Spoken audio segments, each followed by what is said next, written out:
It takes a village to win in the NFL, and one thing is for certain in 2025, Sack Nation will be back today on Locked On Chiefs. From the land of the free and the home of the Chiefs, this is the Locked On Chiefs podcast. Welcome back, friends and neighbors. Thanks for making us your first listen here on the Locked On Podcast Network. That's your team every single day. We appreciate you everydayers being here because that's why we do it. Check out all the platforms, like, sub, and hit the bell on YouTube. Subscribe to the audio packages so you can get it when you're not in front of a screen. And make sure that you check us out on the text line at 816-357-8781.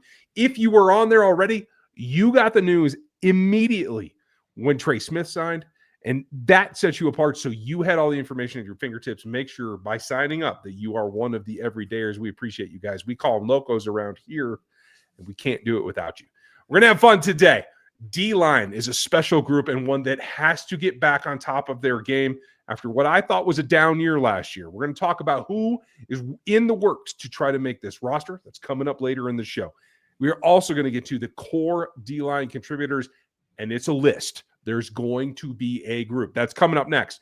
But the number one thing that stands out about this D-line this year, amongst everything else, is that it has to be a rotation. It has to be a gang mentality that gets Sack Nation back on top. They had a dip in sack productivity last year, in pressure productivity last year.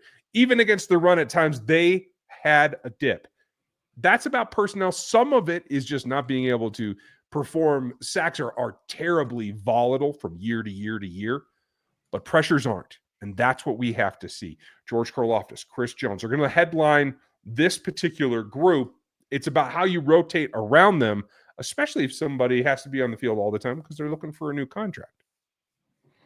Yeah, there's some big news in that potential realm when you start talking about a guy looking for a new contract in the defensive line with George Karlaftis.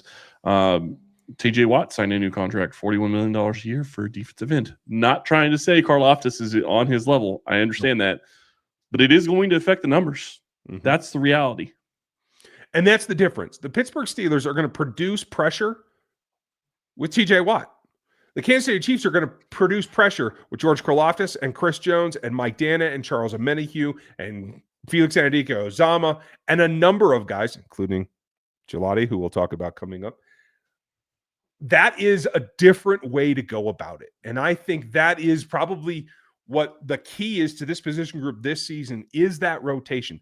Finding someone that can lay into each of those lanes and rush the passer so that A, Chris Jones doesn't get all the attention every snap all the time, and that you have somebody else that can flush the pass. George Karlaftis, as good as he is, still is better when the prey is flushed to him, not being the guy that wins off the get-go, right? So, Felix, can you get quicker? Charles, are you back? That's going to be the quick one there. Mike Dana might even start opposite George Karlaftis to begin the season. I don't know if he'll stay there. But those three guys in particular are the mini rotation within the non-newcomers that has to, I think, be the first to take the step forward to alleviate some of the double team pressures that both George and Chris draw. Yeah, and there's some big questions as to how this is going to work and how they're going to rotate and what they're going to be able to get done. I do think that there are some big question marks as to who's going to be able to rotate in and fill that hole and be able to get pressure off of Chris Jones. And one of the core contributors that we're going to talk about a little bit later is still yet unsigned by Kansas City, which is kind of a new situation as well going into training camp. Yeah, it certainly is. Now, that rotation has to stay fresh. It has to stay nimble. As you mentioned yesterday, there's still a little bit of now some money to play with. I don't know that this D-line group is 100% put together yet. You have backups that I think between Felix Anudike-Uzomah and Mike Dana, they're going to rotate more. I believe Charles Omenihu is going to be the third best pass rusher on this front right now in terms of pressure produced. And that's honestly, between you and me and everybody listening, that's what I garner the most prestige in. That's how you track not only a defensive line man, but a defensive line as a group. How much pressure do you put the opposing quarterback under? And so the number 3 pass rusher is an important role because there are ways to thwart one. There's ways to thwart two, but that third guy is going to get to rush that passer. Yeah, and it also affects your entire defense. One of the things that you go back and look at some of the best defenses that the Patriots have had, it's because some of their pass rush has been great. They've been great at getting at the passer, and it affects what you're able to do at the corner level, and it affects it at all the other levels of the defense. And when you struggle at certain positions, it may be that you're not getting enough pass rush, and those positions are getting exposed because of it. And I do think that that kind of played into a little bit of what struggled with the defense at times last year in 2024. Yeah, I completely agree with you. Now, the other sub-rotation within this group that is going to be critical is the defensive tackle next to Chris Jones. And a lot of people are already penciling in Mike Pennell. I have no problem with Mike playing the run. Mike will even catch a stray pressure now and then. But Mike is not a consistent guy at producing pressure. He's great for the room. He's great for the roster. As a teammate, everybody loves him, but he's not the pass rushing type. He is there to stop the run. That is his forte. So the next logical thing is that he and Jerry Tillery are the mini rotation there on first to third down to try and rush the passer in some relief. We're going to talk about everybody else coming up, but I'm comfortable with that going into the season until other things evolve. How do you see it to begin with those two guys as the primary rotation next to Chris? If those two guys are your primary rotation, I don't think that you feel comfortable with where this defensive tackle group is. They went out and they drafted Omar Norman-Lott. No, I know we're going to talk about him in the next segment, but my point is they tried to get better at that position, and I don't think that they got what they really wanted to get done. Now they have the ability with the Trey Smith deal. Can they go out and find somebody at defensive tackle that can kind of give them somebody that can step in and be that starter? Potentially, we'll see. I'm not sure if they're going to be able to find somebody, but that is a possibility here. But Pennell, I like over the course of the season. Mm-hmm. Tillery, I'm kind of iffy on. Omar Norman-Lott, we're going to find out about, and obviously we're going to talk about him in contributors here in a moment. But the reality is that you don't really have great pass rush as another defensive tackle anymore with Wharton gone. So now it's a situation where you feel like that is going to be lacking unless you expect that the defensive ends are going to break down inside and be that defensive or interior pressure that the Chiefs have used them at times. And that's possible. I'm not saying it's not, but I don't know that that's the direction that they want to go. And I wonder if this is maybe because we've talked about where do they need help? Defensive tackle is one position I think that they could use help. Yeah. In fact, I think it's very straightforward. They have to make another acquisition at that position group. Who will it be, and what does the rotation look like before then? Coming up next. Ever wish managing your money felt easier? With Monarch Money, it can. Whether you're growing your savings or planning a big purchase, Monarch puts you in the driver's seat. It's like having your own personal CFO, giving you full visibility and control over your finances. Monarch Money is more than a budgeting app. It's a complete financial command center. You can track all of your accounts, investments, and spending in one place. So in addition to managing your money, you're also building wealth. I've used Monarch Money for at least 7 or 8 months now, I think, and I've loved it. It is awesome to be able to have everything at your fingertips. You see, and it budgets out your money. It shows you what you're spending your money on. It shows you your income in, your income out. It is a fantastic app. You need to go give Monarch Money a try. Take control of your finances with Monarch Money. Use code LOCKEDONNFL at monarchmoney.com for 50% off your first year. That's monarchmoney.com, code LOCKEDONNFL for half off your first year. Now make sure you are with us the whole way, like and sub and do all those things. Check out the other outlets. At RGR Football, we'll go over this team from head to toe, as well as what's going around the league, your draft prep and all that. NFL 33, it's covering the rest of the league. You're going to see my quarterback takes for not only the NFL, and yes, I'm going to have another Aaron Rodgers piece, but also the coming class of draft choices, because this is a year that the Chiefs want a huge draft class for the quarterbacks. We'll talk about that. And you can find out all the ins and outs of the cap and the statistics that you're looking for at KC Chiefs Corner, where Chris does his work. Make sure that you check out the other outlets. We very much appreciate it. Now, core DL contributors is across the board. We've named most of the starters and the guys that are going to be right in there in the mix. I want to add a few names to it before we look at what could be an acquisition. And you mentioned Omar Norman-Lott, and I'm doing my best not to put pressure on him because of the two guys that we already mentioned and him, a rookie who didn't get a ton of time at Tennessee. He was basically a designated pass rusher. He has the most upside as a pass rusher. It is not even close. No offense to Jerry Tillery. He has made some plays at times. Norman-Lott is that guy. Now I feel like they spent OTAs trying to test him, trying to see what kind of volume he could take on. I think in reality, even with another acquisition, that I think we both feel like that's likely, if not just possible, he is a guy that I think still you want in there on third down, and you have to work him into everything else. So maybe that rotation becomes the rookie on third next to Chris Jones. How would you feel about that? I feel okay. I hate talking about this 2 days before camp starts, 3 days before camp starts, whatever it is. And he's not under contract. So I'm curious whether or not he's even going to show up. And the reality is that if he doesn't show up, maybe he isn't a guy that can start early on in the season if it's a something that's drug out. All the second round picks this year haven't signed for the most part, although we did get a little bit of news. Shamar Turner for the Chicago Bears, who is right ahead of Norman-Lott, did sign his contract. So maybe that will help get Norman-Lott into camp on time. You would hope so. And because honestly, it's one thing if you're, a first round pick and you feel that there's some reason to argue with it, even though it's all slotted out. Okay, fine.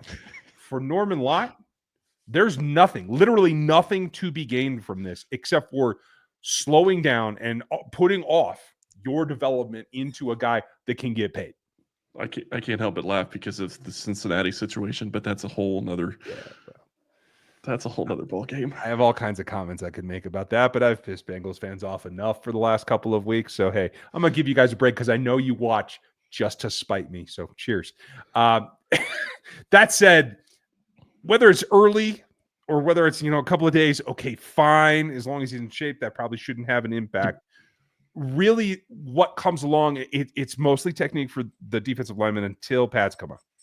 But he's got to be in shape, ready to practice when those pads come on. That's the core thing that I worry that if he doesn't show up on time, if he isn't willing to sign that slows down his progress. And I feel like every day in camp is worth 2 or 3 days during the season in terms of pregame prep. So that elongates when you're actually able to contribute to ball games. Yeah, and I mean, don't forget, you have to acclimate to camp. So if you don't show up on the same time everybody else does, you can't start just showing up to camp. So you have to have an acclimation period of a couple of days before pads come on. So if you show up a week late, you're a week and a half behind because you're missing out on that time that you have to acclimate as well. So I do think that is going to matter. And I really hope that I'm wrong. I really hope that he signed and he's there.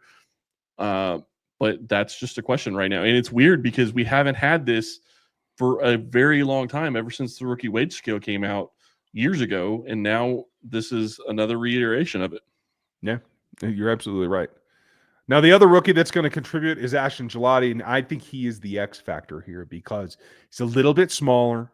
He's still got the bulk to play a true 4-3 DE, but he stands up really well, and he can rush as more of an outside linebacker. I could see them using him, if you want to bring 5, have a guy that rotates on as a quicker. He's got quick hands. He's good at using them to give yourself a little bit of a different flavor of pass rush. He will definitely be in the mix. I can't guarantee it's going to be a ton early, but I do think by the bye week, he will be a guy that when it's third down and long and you're trying to get after that passer, Ashton Gillotte is going to be on the field. That's how I feel about it. Yeah, and I'd like to see it. I hope that he is a guy that can come in and give them something that they haven't had. You were hoping that FAU was going to be a guy that could come in and give them pass rush, and now you have another pick. And obviously, it's not a first-round pick, but if Gillotte can come in and give them pass rush, it doesn't really matter at this point. You just need pass rush. You just need guys that are going to be able to get after the passer. It doesn't matter where it comes from. You just need to be able to get after the passer, and because your entire defense is going to build around how much time you're going to give the opposing QB in the pocket. And while I think they have a good corner group, any corner group is going to struggle if you give them consistently 4 seconds where they have to be, guarding their wide receivers. Yeah, that's absolutely true. And I think the last guy that is a core contributor to this team this year that they just have to have, and it's interesting that we've already kind of mentioned it twice, but I think being able to go in and out in terms of your alignment represents no one more on this roster than Felix Anudike-Uzomah, who is due for a surge. He's due for a leap in ability here. Do you think he makes it? I think he should. If he doesn't make it this year, he's going to really struggle at getting in being a contributor going forward. I mean, the reality is that this is a contract year for him. He is going to be going into his third year in the NFL, and this is the opportunity for him to make a name for himself. We talked about Karlaftis and how he could be getting paid, maybe even before the season starts. We'll see if that ends up happening. But FAU, this is his time to get it to a point where he could make the Chiefs even consider doing a fifth-year option, which to me right now is not even a possibility for FAU. So if he wants to have that ability to, have that option picked up, which isn't a great deal for the player necessarily, but it's one of those things that actually helps you get paid because it does go into figuring out your next contract. That's really what that comes down to. You have to have a good third season. And this is his chance. And the other problem that you run into with him is, okay, say Omenihu's gone next year because he'll be a free agent. I mean, that's possible. Are you going to bring FAU back thinking that he can take Omenihu's spot? To me, you still need somebody above him. So I don't think you can do that. And he's in a very bad position right now, especially with the rookie that they just drafted at the same position. Yeah, I have to agree. This is his year that he's got to step it up and make a contribution. But he's going to be on the roster. There are two guys in particular that are in a fight for their lives on this roster, and maybe even for the practice squad. Fabian's my guy. We're going to tell you about him coming up next.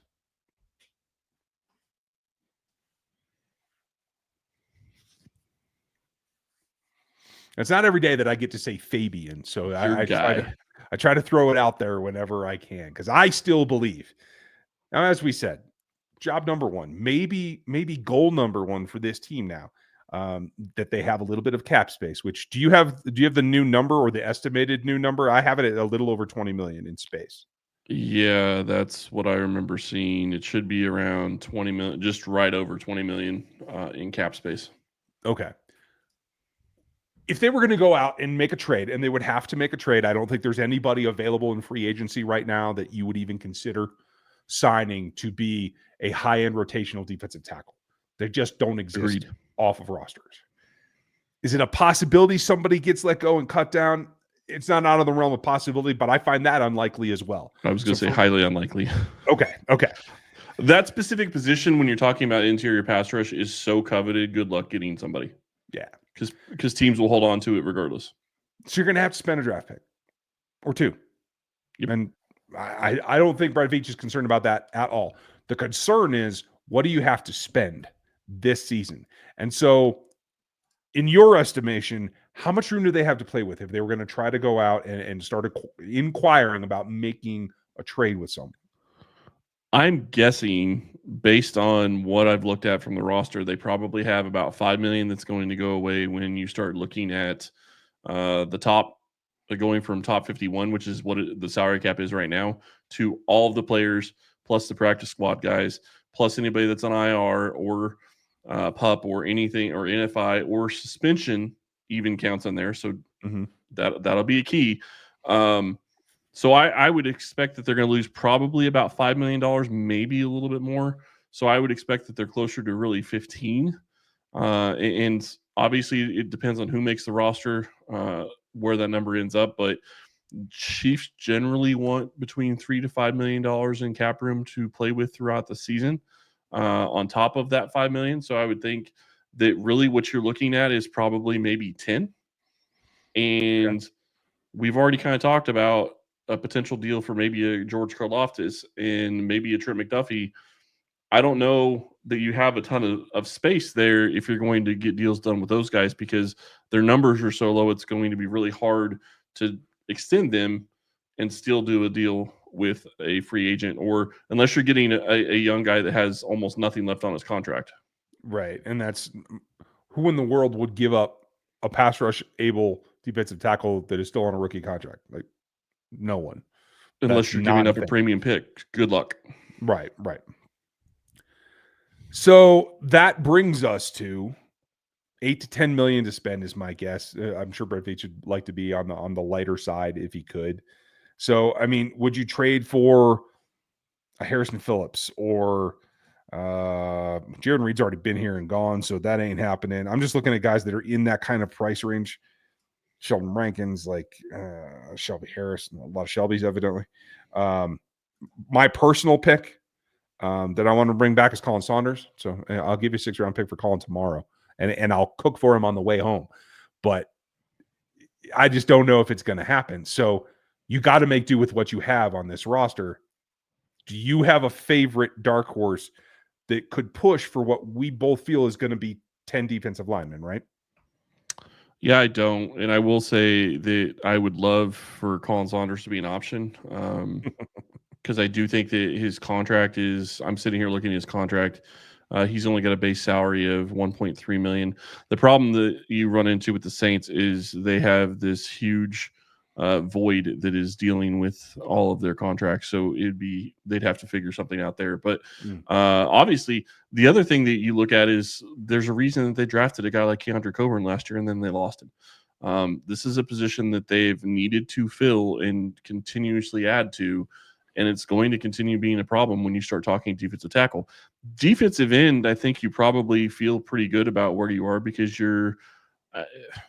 I would argue you have 3 solid defensive ends. None of them are superstars. I think Karlaftis is closest to being a star player, but he's not a star.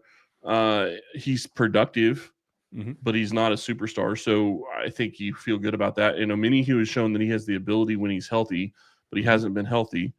So I do think that they feel pretty good about defensive end. So defensive tackle, it's hard.